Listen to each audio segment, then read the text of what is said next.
Hi, my name is Lynn, and my practicum project aimed to describe cancer patients and caregivers' perspectives on biomarker testing in Canada. Biomarker testing is a genetic test for tumors, and it unlocks treatments that are personalized to a patient's tumor, like targeted therapies and immunotherapies, which increase the survivability and improve the quality of life for cancer patients. But biomarker testing is not the standard of care in Canada, and this may contribute to a lack of awareness of biomarker testing among cancer patients in Canada.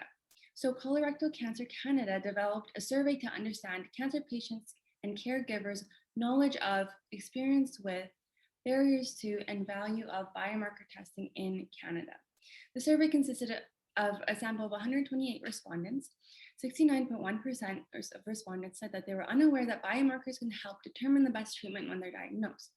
Shockingly, only 26.6% actually received biomarker testing. Among those that received biomarker testing, 35.3% received it at stage 4 cancer. This is a concern because most of these respondents were colorectal cancer patients for whom early intervention is so vital.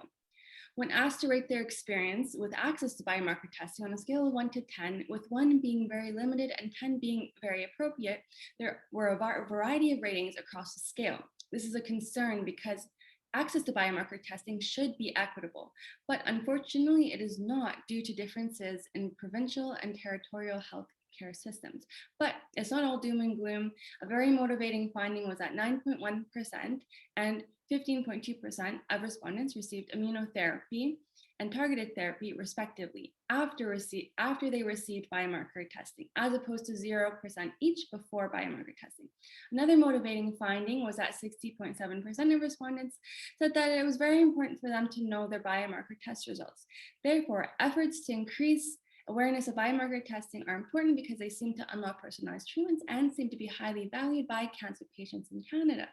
Efforts by patient groups seem to be in fact impactful as well, as it was the third most common source where respondents first heard about biomarker testing. The second most common source was the internet. This implicates that the creation of online resources by patient groups might be the best way to increase awareness about biomarker testing among cancer patients in Canada, in addition to encouraging more oncologists and physicians to inform their patients about biomarker testing. However, a major limitation to the study is that the survey sample is not representative of all cancer patients in Canada, since the majority were colorectal cancer patients. Therefore, future surveys need to ensure better representation of cancer patients in Canada.